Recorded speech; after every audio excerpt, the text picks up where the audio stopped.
Today, we're going to talk about how to establish boundaries for healthy relationships.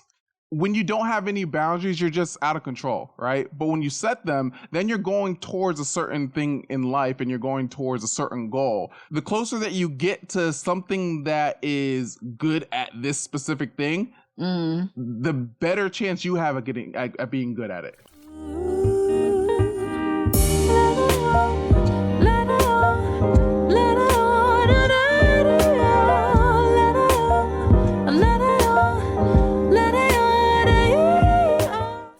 Welcome to the 1024, where we talk about love, finance, and anything in between. We're your hosts, Bryan and Dr. Sam. And today we're going to talk about how to establish boundaries for healthy relationships.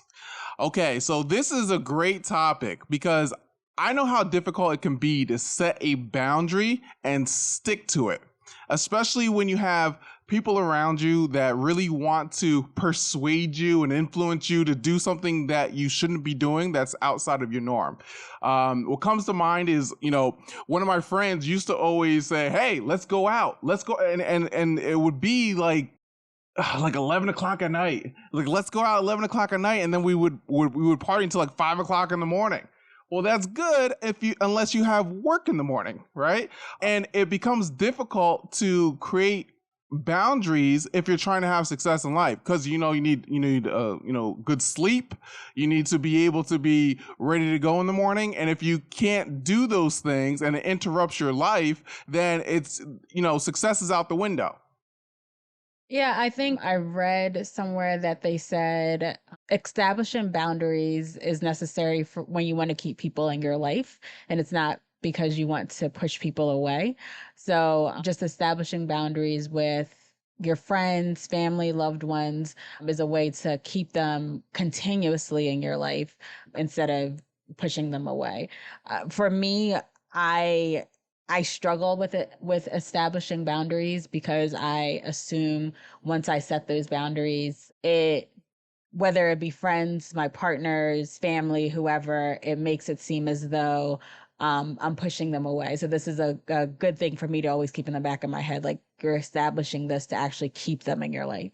Yeah, I completely agree. And that's a really good point, because establishing boundaries always feels like, oh, I'm going to restrict myself and not be able to have fun. But what you don't realize is being able to set boundaries, when you're able to set concrete boundaries, it actually frees up your life in a lot of ways. I remember, like, when we look at budgeting with finances, budgeting always feels like, to me, because I'm a spender, it always feels like, oh man, I'm not able to put my money towards this. I'm not able to put my money towards that. But then when you actually, give every dollar an allocation, you feel more in control of what you're doing in life, like where you're going for that month. Everything is already accounted for that week. So you know exactly what your money is going towards and what it's not going towards. The issue is we feel like, at least I felt like I didn't have any free money after that. Which is ludicrous. You can allocate money towards free things, like to miscellaneous things, and if you do that, then you're able to have fun with that money. It's just you're not going crazy. You're not spending $1,000 on something that you don't need to. Like, you're not spending $500 a month on eating food. Like, what you're doing is you're saying, okay, these are my priorities for this week. This is where my money is going towards this week. This is what is important to me, and I'm just following that routine. So setting up boundaries helps you claim what's important to you in life. Yeah, I remember when we first decided to do the budgets. I am, I guess, the saver in the relationship. And even for me, I saw it as very restrictive. You're putting limits on how you can spend your money. And, oh, I can't decide spontaneously to go out and eat at a restaurant, or I can't hang out with friends or whatever.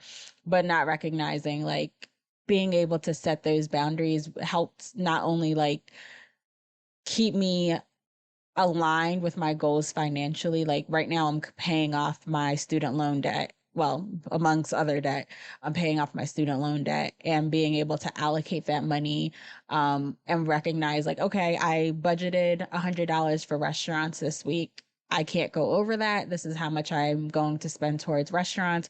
If someone wants to spontaneously hang out with me, I've budgeted that also just in case, but it helps set that boundary and for me to set the boundary, because like I said, I struggle with that. So it might have been easy for me, like, yeah, sure, let's go out. But I'm like, okay, this is what my budget says. It says I have $100 towards restaurants, and I'm trying to pay off my debt. So yeah, it's very beneficial for me.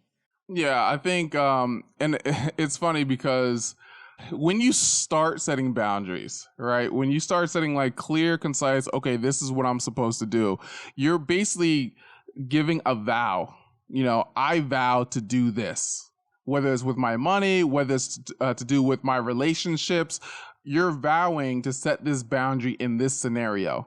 Mm-hmm. And when you don't do that, you feel guilty. Right. You feel like, why didn't I do that? You Right. feel that voice in your head becoming louder, saying like you're doing the wrong thing, you're going in the wrong direction. Right. Right? And that's so helpful, because when you don't have any boundaries, you're just out of control, right? But when you set them, then you're going towards a certain thing in life, and you're going towards a certain goal.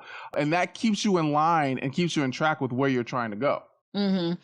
And I think that that's the whole point, right? Like, you establishing boundaries is supposed to place you in a place for healthy relationships, whether it's a healthy relationship with your money, because now you have the guilt or the shame or whatever excluded from that because you haven't spent your money frivolously, or whether you've set boundaries with your friends, or whether you set boundaries with your family.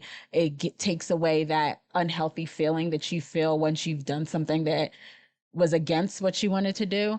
So being able to set boundaries is not like I said, it helps continue that relationship and recognize that, there are things that are healthy for you and things that are unhealthy for you, and being able to recognize that and set that is really important. So, do you know a time that when you set a boundary, it didn't go according to plan? Oh, I think most of the time when I set boundaries, it doesn't go according to plan. Like, Okay. one of the reasons why boundary setting is very hard for me is because the other person never reciprocates or is happy about the boundary that I've set. Okay. So it's very difficult for me to set boundaries. One of the first things that I started setting boundaries with was with my family. I lived in North Carolina for 4 years, and distance was a gift from God. And when I moved back here, that distance was taken away from being 10 hours apart to now Mm-hmm. being 7 minutes apart from my family. And there was a lot that my family was asking from me. And I remember when I tried to first set a boundary, it was not received well. And I felt guilty about it. They made me feel guilty about it. And then I resisted setting more boundaries because it kind of got flipped. So I've always struggled with setting boundaries. It's never been, oh, this has worked So, out do you perfectly. mean like you've struggled setting boundaries, or you struggled enforcing the boundary? Both. I struggle with Okay. initiating setting the boundary, and then once I receive the emotions from the other person, I'm like, all right, maybe I was being too excessive, maybe blah blah blah blah, and then I don't reinforce it. Okay. So, got it. Yeah, that's interesting, because for myself, it's the exact opposite. It couldn't be Mm-hmm. further from that. Like, I actually set such harsh boundaries that I found myself just saying no to everything. Mm-hmm. And that began to push people away, Mm-hmm. and that began to be an issue, because it's like, oh, you don't want to do anything, you don't want to have fun anymore. I was like, no, I don't want to do that, because I want this, like, this is my goal, this is what I want to do, like, and it becomes a no fest. and Mm-hmm. and then you become the person that nobody wants to hang around, and you'd be like, oh, what's wrong with this person, right? So there is a middle ground there. Mm-hmm. And I think that what I don't like to see is like Like people that struggle to set boundaries, like my mom, for instance, like she struggles to set boundaries for herself. And I would remember that her mom, like my grandmother, she would be asking a lot of her, and then to the point where she would come home crying, Mm-hmm. and she'd be like, I don't know why, like, you're always relying on me to do absolutely everything. I have a brother that can take care of these things, Mm-hmm. and I have to do this, I have to do that, and I have to do this, and it's too much. And she became overwhelmed, but then she wasn't able to even bring it up that this was an issue. Mm-hmm. Right. So I can see the issue with not being able to set boundaries. But like what are some things that have helped you initiate setting a boundary? Like what has given you that ability to even be able to somewhat of a semblance create a boundary? So I think for me, what honestly made me set boundaries is when I got to my final straw. That's normally when I set boundaries. I normally set boundaries when like I've been pushed or someone has hurt my feelings or whatever. Like that's when those boundaries are, I was like, okay, now I need to establish boundaries. So for my family, like it was a week full of just like crazy shit that was happening. And I was like, all right, this has to stop. Like I can't continue this for another year. And actually I had only been back in PA for 6 months or so. And so then I was like, I need to establish some sort of boundary. Um, for everyone that I set a boundary for, it was not received entirely well. And then I saw like the repercussions of the boundaries I set. So I was like, okay, this did not even go in a positive way. Okay. So it just became more difficult to reinforce that boundary. Got it. Got it. Okay, so like that's makes sense. If you're like from a third party, it kind of makes sense. So the point in time that you were able to say, okay, I need to set a boundary here, is really when you're at your wits end. Like Yeah. really, when you're like, okay, that's it. I'm gonna smack somebody, right? That's when you're Yeah. like, I'm gonna set a boundary. Right. Probably the worst time to set a boundary, right? That's exactly the worst time to set a boundary. Yeah. So like when things are preventative, like Right. things are a lot more manageable and easy to Right. take in, right? At least for myself, with my anger issues, I can't talk to anybody when I'm angry, right? Mm-hmm. So it's like if you're already like at that fuse where it's like you say one thing, I'm gonna knock you out. How you're coming across isn't gonna come across in the best of ways. Even though it's a well-intentioned boundary, saying like, "Hey, I need this for me."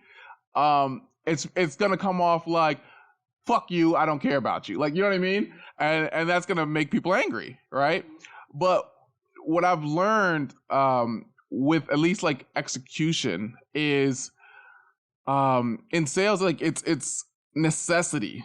The necessity has to increase, right? So it's like when you're saying like, okay, like when you're looking at a boundary, like, okay, this is something that I need to do, but it's like I'll get to it, it's probably not going to happen. Mm-hmm. Right. It's like where on the priority list is this thing? Mm-hmm. And if it's a necessity, like, hey, if this doesn't happen, my well-being is being jeopardized. All right. And it's that kind of picture, then I think it changes things a little bit. Mm-hmm. Right.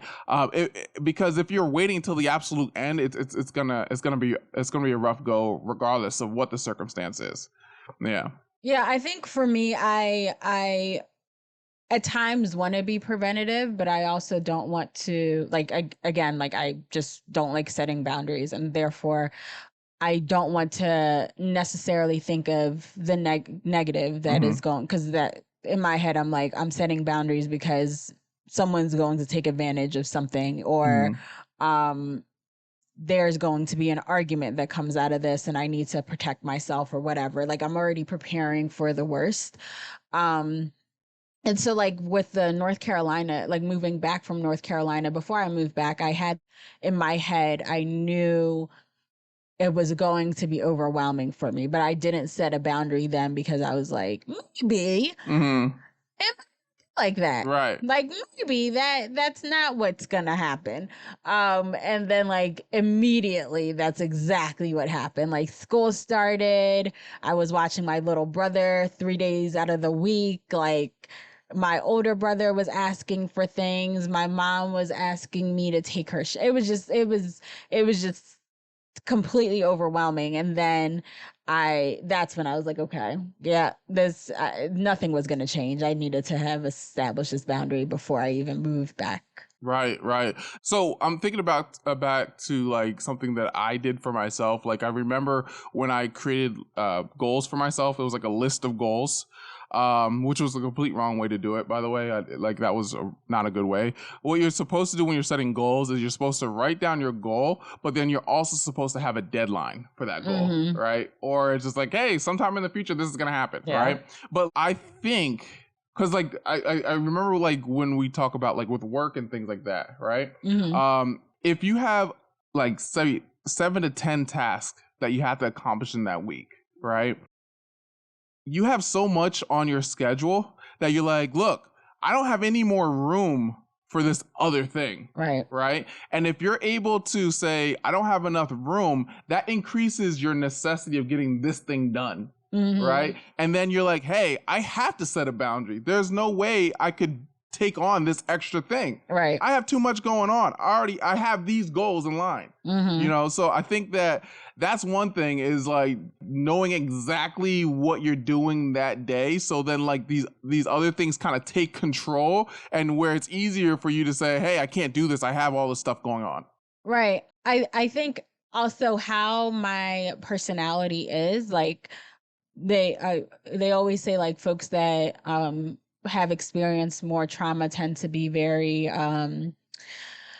malleable and really trying to help people or overextend themselves. So for me, I felt like I needed to I feel like, not even I feel like I need to overextend myself in every relationship that I'm in, whether it's with my friends, my family, partners, whatever. I feel like I need to overextend you as well. You're widely inappropriate. Very. I wasn't even talking like that. I was just talking about the same thing you were talking about. Oh, you were? Yeah. Oh, okay. All right. But I feel like I always need to be like, oh, if I'm not, and it's really because like I've experienced situations where I've felt alone, abandoned, whatever. So I'm like, if this is how I felt, I have to make sure no one else feels that way. So I'm always like, how can I help? How can I help? How can I help?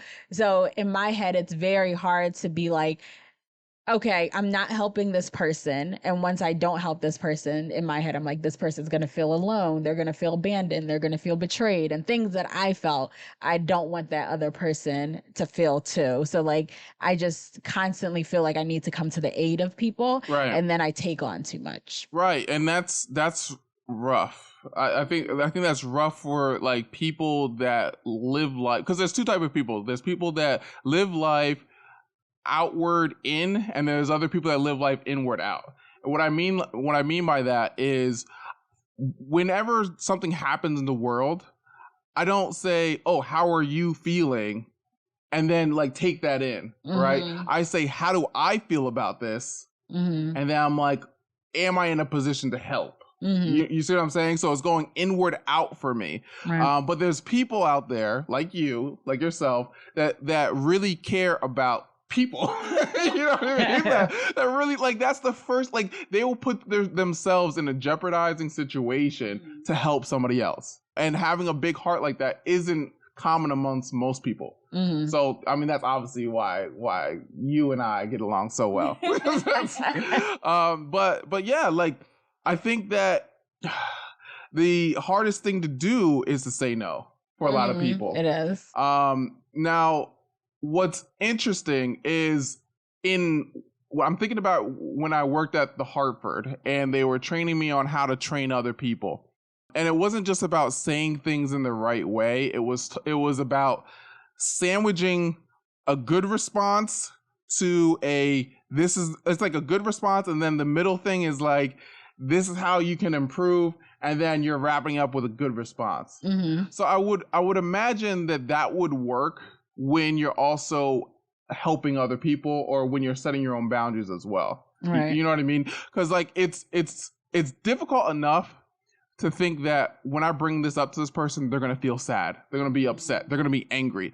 But if you do it in a way that's understanding, then they're going to be an asshole for not understanding. You know what I mean? Like they're gonna be like, you're like, yo, like I just told you why. Like, why do you not? So it's like a good thing. It's like, hey, like I really appreciate that you gave me this thing to do. I really am grateful and I'm happy to be a part of this organization or whatever it is, right?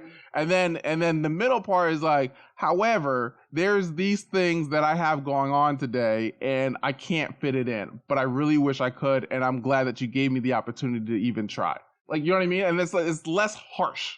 Right. I don't know if that's always gonna make people feel warm and fuzzy or whatever, but it really comes down to like, how can I make this person not have bad feelings towards me? I think. Right. Like that's the thing that you're struggling with, right? Yeah, that's honestly a lot of why I don't set, like, I understand, like you mentioned, like the importance of setting boundary, and it makes it so much easier when you set it before the facts, because they're not in that situation where like you're taking away something. So but before, this person asks me to take a task, maybe if I had set this boundary beforehand and said, hey, this is what I can take on, that person wouldn't have even asked me. But now, if normally what happens is I set the boundary like afterwards, I've done like 6 tasks and I'm like, hey, the 7th one I can't do. Yeah. And then like that person's like, you've been doing this for me this whole time. Blah, blah, Yeah. blah. Like now I feel like I don't have anyone else to do it. So like I do it too late, and Yeah. then that makes it even worse on the individual,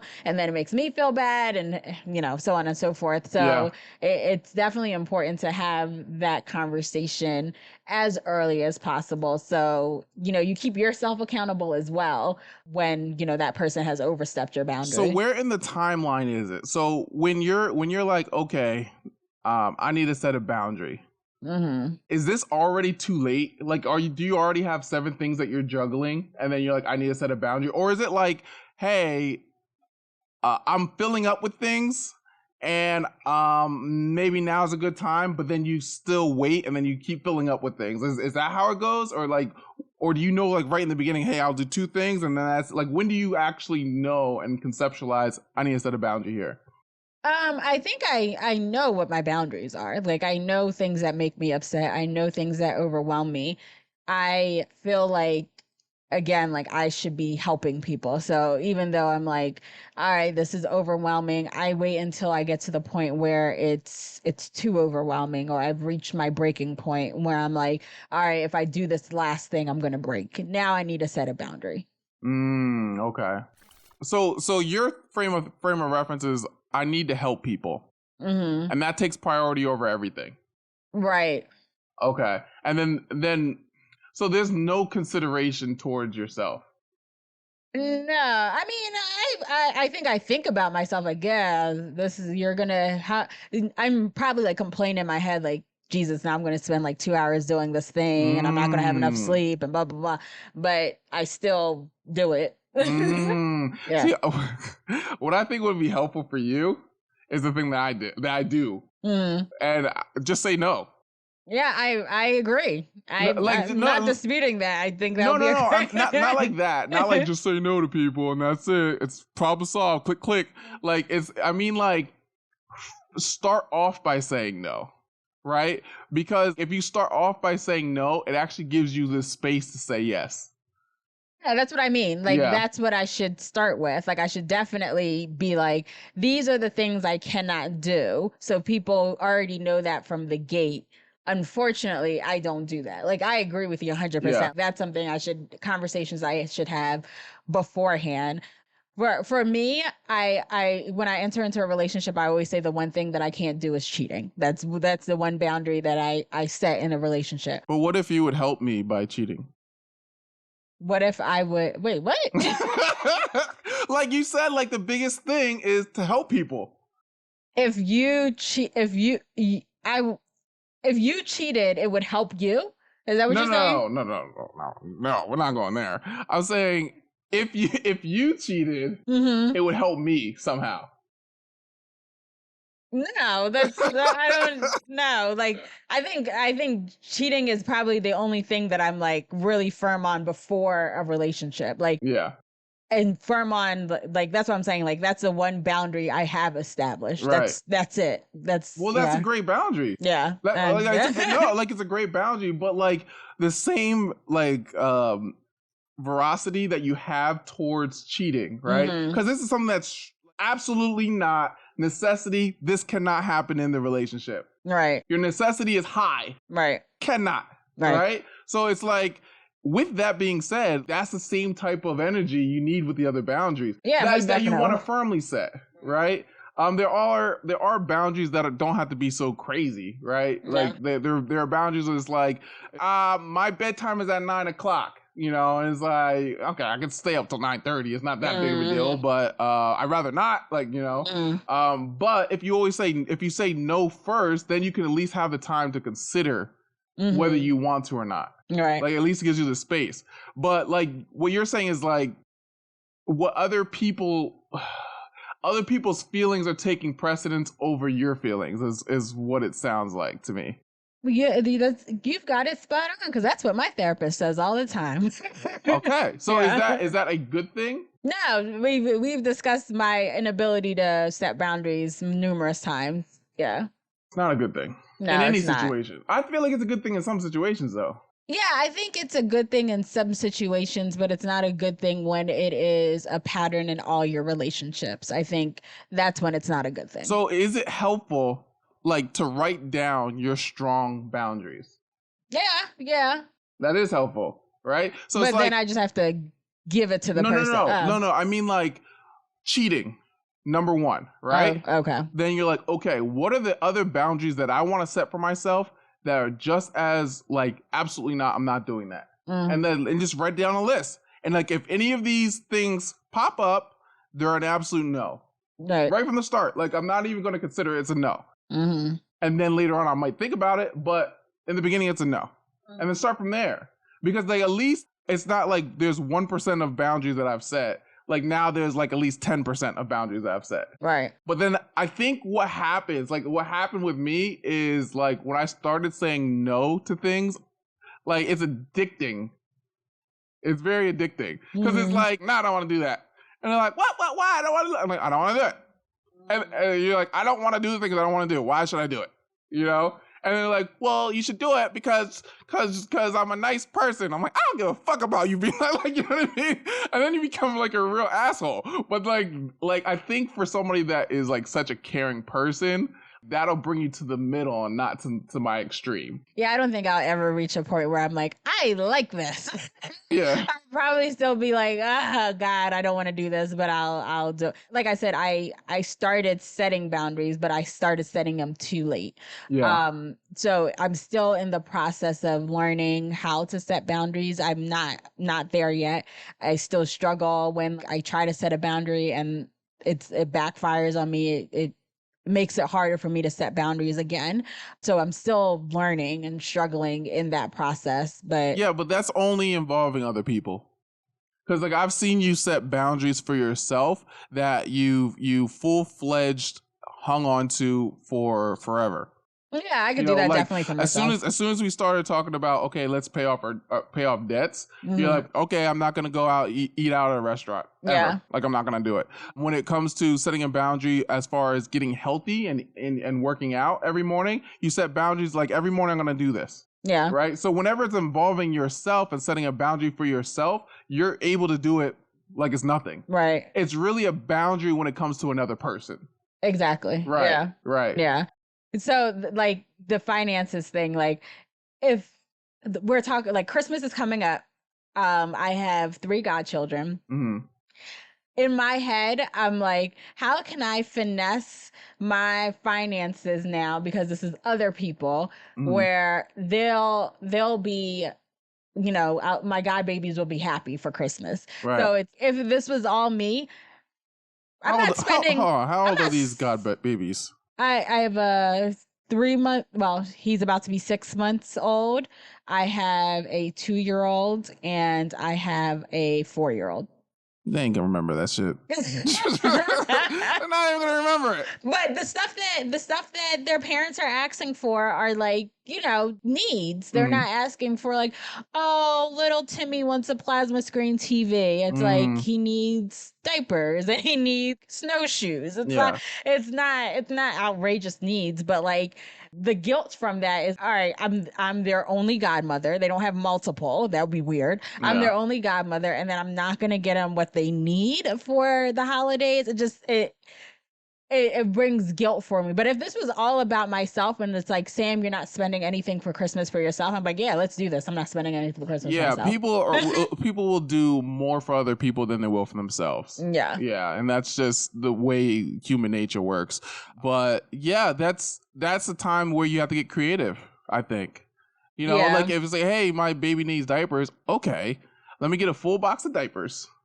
Let me open up that box and let me take out like each box has like separate individual stacks, right? So you take out a stack and then you put that in the stocking as a stocking stuffer, right? And then you have 4 stocking stuffers and they all have diapers in them, or they all have like baby bottles or whatever kids need. And then you call it a day. But like, really, are their parents not going to get them diapers? Like, if you don't get them these things for Christmas, are they really going to go without? No, they're not. I think in my head, I'm going to be like, they'll recognize that Sam didn't get their kids. Their godmother did not get her godchildren gifts for Christmas. And that's when the sandwich comes into play. The sandwich response. Hey, look, you know, I love your god babies. I will do anything for these babies. I love them so much. I'm so happy that you made me their godparent. Right now, I want to be a better position in life, and I'm trying to pay off my debt so I can give your babies everything. But right now, I'm on a budget and I can't give them that much. So this is what I came up with. Bam! Right? And then like if they say, man, you ain't giving us shit, then that's on them. Then they feel like assholes if they respond like that, right? Yeah. So like that's the transitional phrasing that we need in these situations when it's dealing with somebody else. It has to be good. This is what it really is, but then wrap it up in good. And that's an easier approach, I feel like. Yeah. Instead of being like, sorry, I couldn't get them anything. And then wait for the blowback, like, you know what I mean? So like, I don't know. So I always refer to like sales, because sales has so much to do with life, and not just it deals with like how to say things to people in the right way, right? So they can receive it, and it's also influence as well. But that specific thing that I learned, I never forgot, because I never heard somebody say it that way. And then I was like, wow, that's actually very effective. And like, you can't really notice when you're doing it to people either. You know, you just think that the person's just being considerate. I love it so much. And then they're like, but this is the real truth, but I really want to. And it's like, oh, I'm sorry. Don't worry about it. It's okay. Like, that's just kind of like what people respond saying.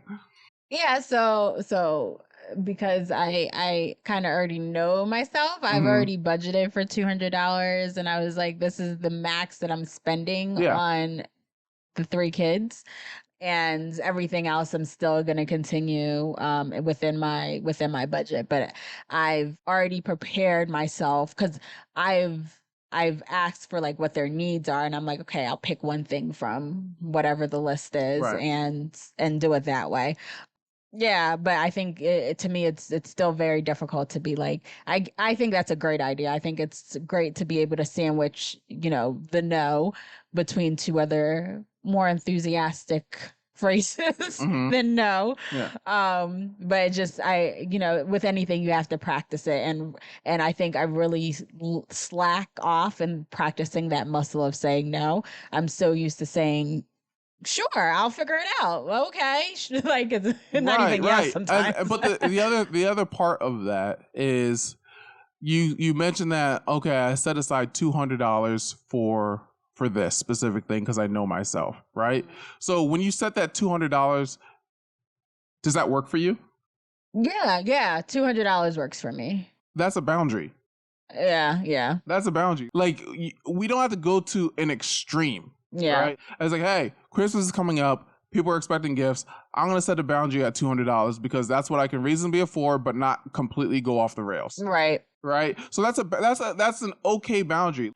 Like I remember when we were doing we're still started doing the debt payoff thing. Right. Like I was saying to you, like, hey, like whenever we hit a milestone, it's okay to go and eat something as a reward, right? Right. And then you start eating something, you're like, I feel guilty, I can't do this. You know what I mean? Yo.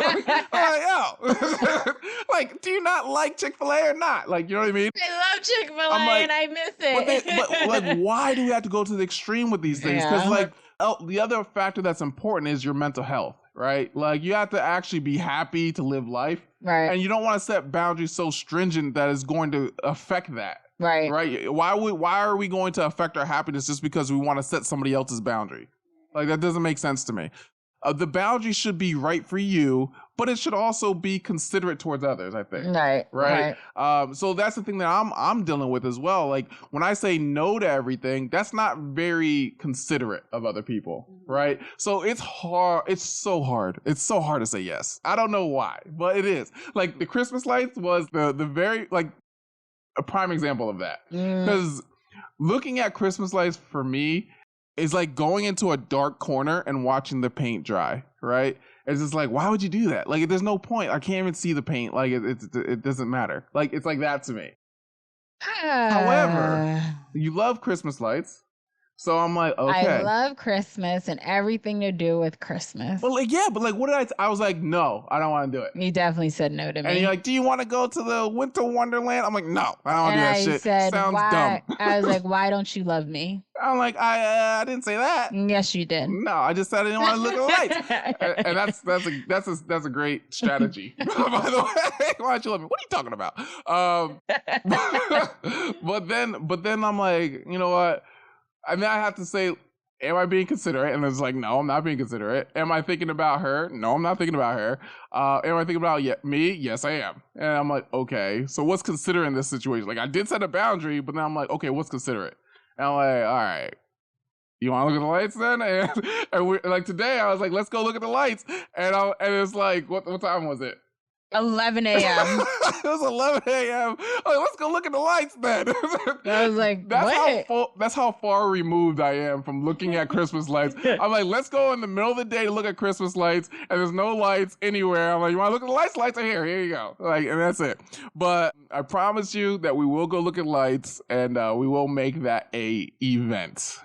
So. It's being recorded, so people know that you said that you will take me to go look at Christmas lights. These people may never hear this episode. I gotta be honest.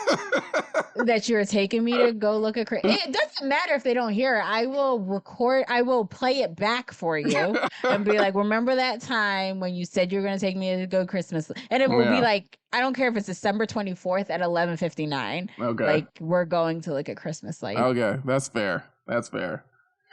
Yeah, I caught myself in a bind in this one, but that's okay. Anything for you, baby. Uh-huh. But yeah, I think setting boundaries is a difficult thing to get a hang of. But I do think once you get the hang of it, it becomes an addicting thing.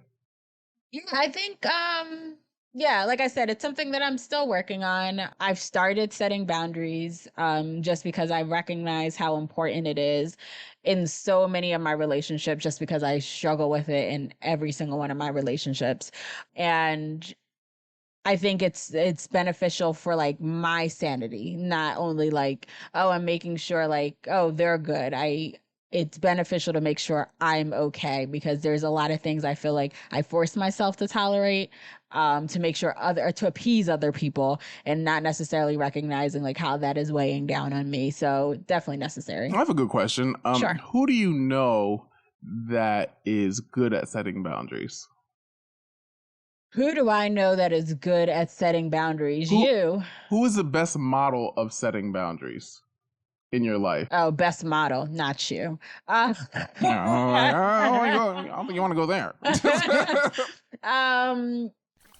I don't know if I have someone that is a good model for not setting boundaries. Yeah, I don't know. That could be a problem in itself, I think. A lot of people struggle with setting boundaries. So like, I know I have friends that I've seen them set boundaries with people, but I haven't witnessed, like, not seen them, I'm sorry. I know that they've set boundaries with other people, but I haven't witnessed it or seen it myself, being like, oh, this person did X, Y, and Z, and this is how they set the boundary. Like, they'll let me know, like, this person told me they wanted me to do X, Y, and Z, and I told them nope. And I'm like, oh, but like I haven't seen it firsthand to be able to take notes on it. Yeah. And do you know how people get good at becoming lumberjacks? They keep lumbering the jack. I mean, maybe, but they have experience with it, right? Yeah, they have to practice Their it. Yeah. dad, their Oh, somebody in their okay. life, they were lumberjacks. So then all of a sudden they understand the trait and they understand how to do things and they become familiar with it. It's like Ken Coleman's proximity principle, right?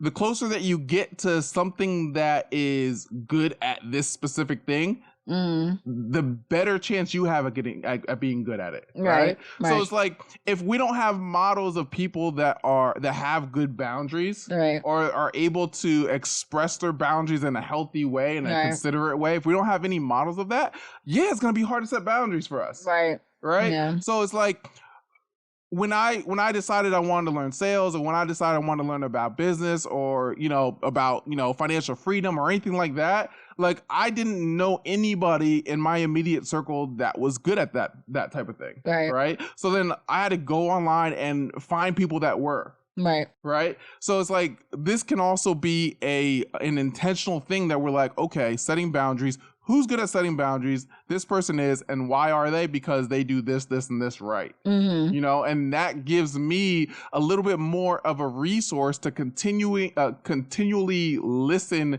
and pay attention to somebody that's doing those types of things. Right. And then you can slowly incorporate that into your life. That's very true. That's some good advice. Yeah. Because I recognize, like, even with my mom, like, she sucks at setting boundaries and I do exactly what my mom does. Yeah. So like, learning how to actually do it, like, my therapist is always like, you need to set boundaries. I'm like, you're absolutely right, Darlene. But like, actually, like, what does that look like? And like you mentioned, like, sandwiching and things like that, but also I have to change my mindset into, like, this is not going to be a blowback on me, because that's my initial thought when it's like, all right, I need to have this conversation with this person, and then sometimes, or most of the time, it doesn't go well, and I'm like, crap, okay, now I don't want to do this again. Yeah, and I can say that, like, so initially when I was like, who's good at setting boundaries, like, you are, right? But like, if I gave you my strategy for setting boundaries, it would torment your soul. Yeah. You know what I mean? It would be the worst experience ever, because that's not you. That's not how you see life. That's not how you talk to people. It's completely different. Right. So like, it's almost like you need to find somebody that is a similar compassionate person like you. And you, like, they just have to also understand the boundary part of it. So it's not just like some person that's just like Hitler about things, like nine, like that. Oh God. But it's no, I'm serious. Like, it has to be something that's like approachable, someone that, like, that cares about people, and what comes to mind is, like, a businesswoman of an orphanage or something. Someone that has both. I don't know. Right. Yeah. So yeah. Thank you. That's some good advice. Yeah. Well, you have any questions for me? I mean, you seem like you're set on setting boundaries. You seem like you're No. So boundaries with me is, it's overkill.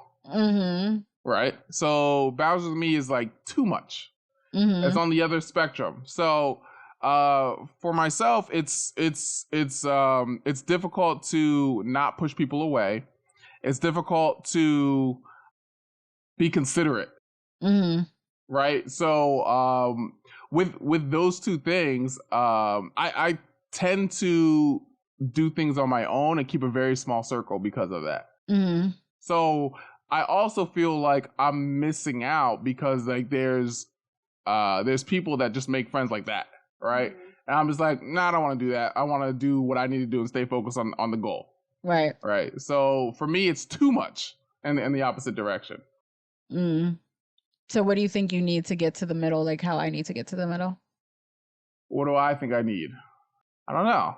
I mean, I think that being nicer is probably a part of it.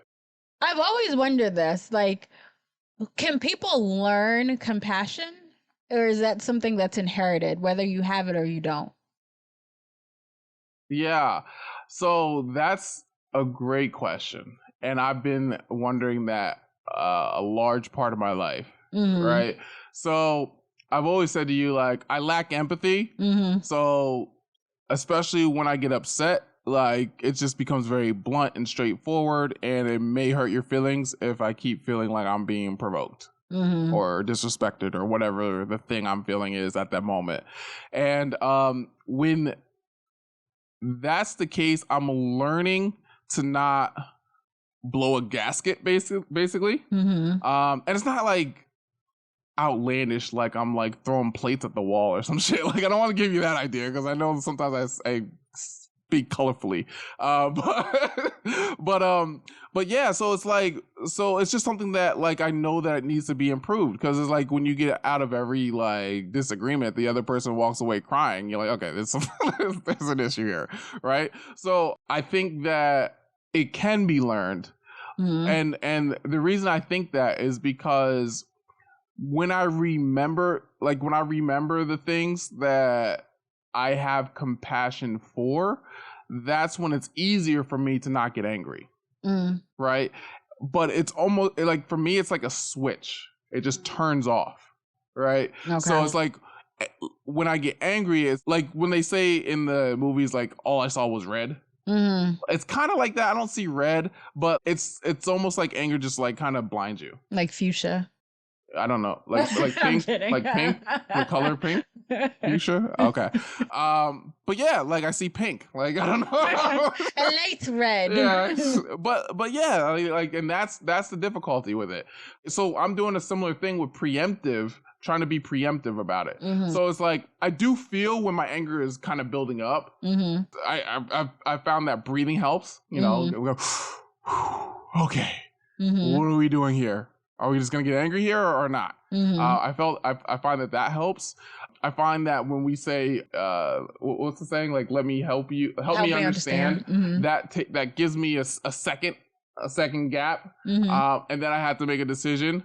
And sometimes that decision is like, nah, I'm gonna still be angry. Like, you know what I mean? It's like that. So it's not the best, but it helps, you Mm-hmm. know? But I'm constantly trying to figure out, is there a way to trick my natural response and then become empathetic? Mm-hmm. And I don't have the complete answer yet. Mm. Yeah. So like, it may just be, you have to do it through brute force, and you just have to like care above everything. Mm-hmm. Like you said, like if it becomes cheating, then that's a hell no, it's not gonna happen. Mm-hmm. Like, and maybe it's like, if it becomes an argument, it's show love, like that for me. You know what I mean? Mm-hmm. And that's something I could understand Mm. if it's that. But I think that it's been so, like, I've created a habit that's been so concrete in the method that I'm using, that it's difficult to rewind time and go back and do the right thing. Mm. Yeah, that's interesting. Yeah, because I forget what the terms that you used are, like internal, external people. I can't remember what the term is. There are people that care a lot about what others think of them, and then there are people that don't care so much. And I'm wondering, like, because you're wired for that person that doesn't care as much, if it it's already inherited that you won't care what your no means to someone. Yeah. I think that since like I have an internal blueprint, like how I see life is, how do I feel inside? Mm-hmm. And then whatever I feel inside dictates what happens outside, Mm-hmm. right? Where your blueprint is an external blueprint, whereas like I care about what people see, feel, and all of that, Mm-hmm. and then how you feel inside isn't as much of a consideration, right? Unless you make it that, right? It has to be something that you actually are like, okay, intentionally trying to do. And Right. I have to remember to intentionally care about what people are thinking and feeling. You see what I'm saying? Yeah. So it's just reverse. And Okay. it's not like one of them is better than the other. But when you see people that are like, damn, they're just confident for no reason, Right. right? They may have an internal blueprint, right? Right. Or they may be faking it, Right. right? They may like just try to have confidence through that way. Mm-hmm. But like, I didn't understand why people were saying that. Like you're just confident. Like I don't know why. Like you just like you don't have a feeling. I'm like, well, I don't feel afraid. Like why don't I like you? It's easy to be confident when you walk in a room and you don't care about what anybody thinks. Right. You know, like that's like yeah. I mean, I don't care. Like you're upset about something, so what? Like Yeah. you know, and like I said, like I grew up in an all white environment, Mm-hmm. right? And I went to school in an all white environment, so it's like I stuck out like a sore thumb, but I didn't feel out of place. Mm-hmm. Where a person with an external blueprint would completely feel out of place Right. and would affect their mental health and all of that stuff would happen. So there's instances where having an internal blueprint is helpful, Right. but instances where it's like, oh, you're actually supposed to care about people, that's harder, you know? So it is what it is. Yeah. Yeah, that was my only question. I don't have any other questions. Cool. Let me think. Do I have any questions for you? Okay. Well, we covered everything about finances that you want to cover. Yeah. Okay. Yeah, the budgeting, setting boundaries with budgets and things like that. Yeah. Okay. Well, I guess that's it. All right. Well, that concludes another great episode of the 1024. If you also enjoyed this episode, please subscribe and follow the links in our show notes so you don't miss out on any content. Remember to love God, family, and yourself always. And in all ways, take care.